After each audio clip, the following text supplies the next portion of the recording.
সকালবেলায় বাজারে বের হওয়ার আগে প্রতিদিনের মতো বাজার থেকে কি কি আনতে হবে মাকে জিজ্ঞাসা করলাম। মা বলল, তোর বড় পিসি কতদিন পরে এসেছে।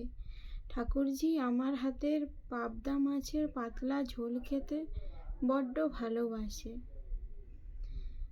একটু পাবদা পেলে নিয়ে নিস, আর পেটের দিকের কাতলা নিস। তিনজনের মতো তো, অল্প করে নিস। আমি অবাক হয়ে বললাম, মা, সুজাতার তো অসহ্য চলছে। ও হবিষ্যি খাবে, মাটিতে বিছানা করে শুচ্ছে, আর আমরা একই বাড়িতে থেকে মাছ মাংস খাবো।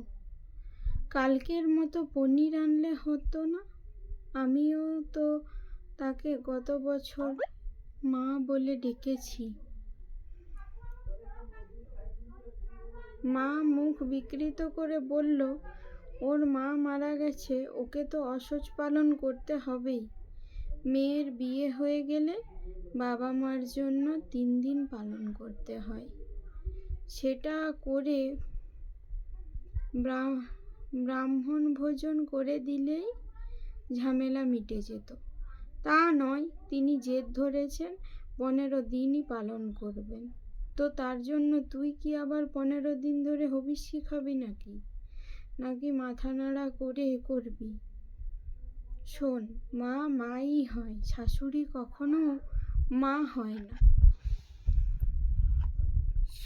গোত্রান্তর হয়ে স্বামীর